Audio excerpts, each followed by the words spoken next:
नेपाललाई कृषि प्रधान देश भनिन्छ, तर के यो सत्य हो?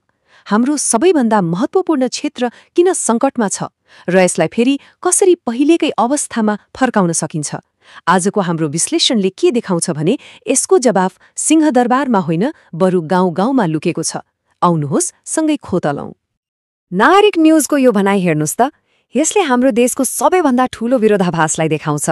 हामी कृषि प्रधान देश भनेर गर्व गर्छौं, तर हाम्रो भान्सामा पाक्ने धेरैजसो खानेकुरा बाहिरबाट आइरहेको छ। हो, यही विरोधाभास नै आजको हाम्रो विश्लेषणको मुख्य विषय हो। ल, यो विरोधाभासलाई अलिकति और गहिरिएर हेरौँ न।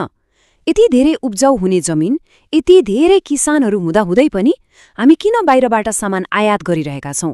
हाम्रो प्रणालीमा कहाँनिर कमजोरी भइरहेको छ? कुरा के हो भने प्रयास नै नभएको होइन। दशकौंदेखि केन्द्रबाट ठूला ठूला योजनाहरू बने, तर परिणाम सोचे जस्तो आएन। यसले के देखाउँछ भने काठमाडौँमा बसेर बनेका योजनाले गाउँको माटोको गन्ध बुझेनन्। टप डाउन मोडलको सीमा नै यही हो।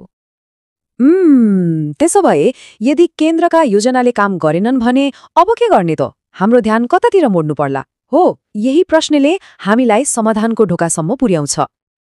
अनि जवाफ कहाँ छ त? जवाफ छ स्थानीय सरकारमा। तर्क एकदमै सरल छ। जसले माटोमा काम गर्छ, शक्ति उसैको हातमा हुनुपर्छ। कृषिको रूपान्तरण सिंहदरबारबाट होइन, हरेक गाउँपालिका र नगरपालिकाबाट सुरु हुन्छ। आफै सोच्नुहोस् त, 5 थरको माटोमा कस्तो बाली लगाउँदा राम्रो हुन्छ भन्ने कुरा काठमाडौँको योजनाकारलाई बढी थाहा हुन्छ कि त्यहीको स्थानीय सरकारलाई? पक्कै पनि स्थानीयलाई नै। उनीहरूलाई आफ्नो भूगोल, हावापानी र समुदायको आवश्यकता राम्ररी थाहा हुन्छ। त्यसैले उनीहरूले बनाउने योजना कागजमा होइन, सिधै खेतमा देखिन्छ। नागरिक न्यूजले त सफलताको लागि एउटा 4 चरणको रोडम्याप नै दिएको छ। पहिलो काम, आफ्नो ठाउँलाई चिन्ने, मतलब त्यहाँको माटो कस्तो छ, किसानको अवस्था के छ, बजार कहाँ छ। दोस्रो, त्यही बुझाइको आधारमा हरेक वडाको लागि छुट्टै योजना बनाउने। तेस्रो, किसानलाई ज्ञान, सिप र तालिम दिएर बलियो बनाउने। र चौथो, जसलाई जे आवश्यक छ उसैलाई त्यही सहयोग गर्ने। यो एउटै साइजको जुत्ता सबैलाई भन्ने पुरानो नीतिभन्दा बिल्कुलै फरक र व्यावहारिक छ। तर यो सबै कुरा त किताबमा राम्रो सुनिन्छ, होइन? के साँच्चै यस्तो काम भइरहेको छ त? के यो कुरामा मात्रै सीमित हो? ल, अब एउटा वास्तविक उदाहरण हेरौँ। सिद्धान्तको कुरा धेरै भयो, अब व्यवहारमा हेरौँ। 5 थरको तुम्बेवा गाउँपालिकाले यो मोडेललाई कसरी जीवन्त बनाइरहेको छ त्यो हेर्न लायक छ। उनीहरूले साँच्चै देखाइरहेका छन् कि स्थानीय नेतृत्वले के गर्न सक्छ। कोशी प्रदेशको यो गाउँपालिकाले केन्द्रको मुख ताकेर बसेको छैन। उनीहरूले आफ्नै भविष्य आफ्नै माटोबाट बनाउँदैछन्। र उनीहरूको कामले देखाउँछ कि स्थानीय सरकार साँच्चै परिवर्तनको इन्जिन बन्न सक्छन्। उनीहरूको कामको केही ठोस उदाहरण हेरौँ न।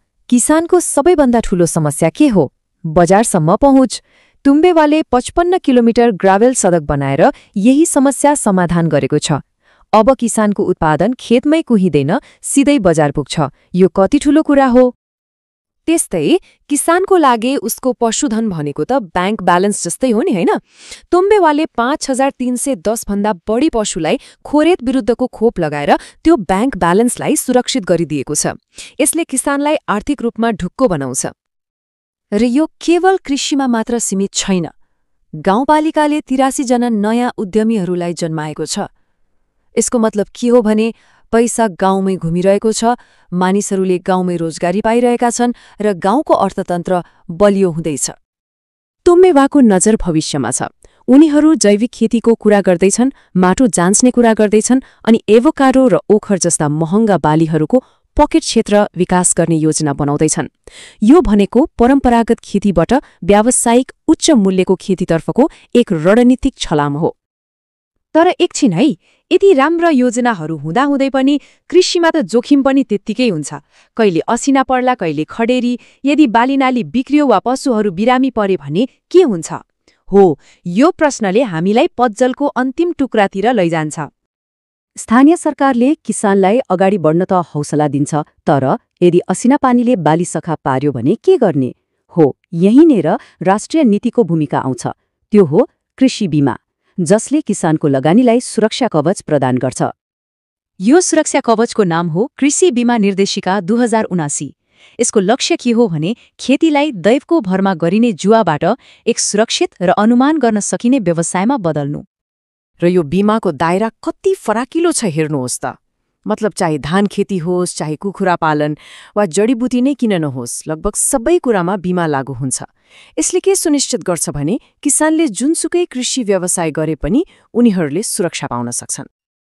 अब यहाँ एउटा महत्त्वपूर्ण शब्द छ, अनुदान। यो अनुदान भनेको के हो त? सिधा भाषामा भन्दा सरकारले बीमाको पैसाको एउटा ठूलो हिस्सा आफै तिरिदिन्छ। यसले गर्दा किसानहरूका लागि बीमा धेरै सस्तो र पहुँचयोग्य हुन्छ। र यदि क्षति भइहाल्यो भने के गर्ने? प्रक्रियालाई एकदमै सरल बनाइएको छ। केवल 3 चरण।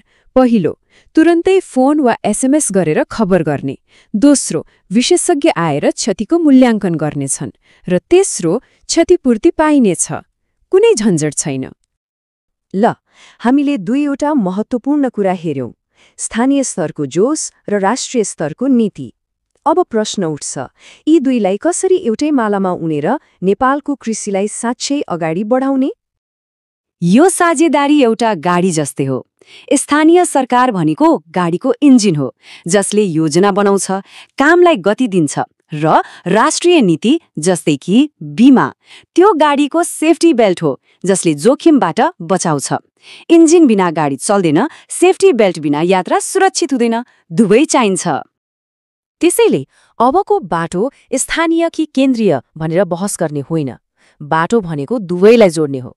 जब गाउँको अनुभव र केन्द्रको बल एक ठाउँमा मिल्छ, तब बल्ल नेपालको कृषिले काँचुली फेर्छ। नीतिहरू छन्, योजनाहरू पनि छन्, स्थानीय स्तरमा इच्छा शक्ति पनि देखिँदैछ। तर यसलाई देशैभरि सफलतापूर्वक लागू गर्न सबैभन्दा ठूला बाधाहरू चाहिँ के होलान् त? यो प्रश्नले हामीलाई भविष्यको बारेमा सोच्न बाध्य बनाउँछ।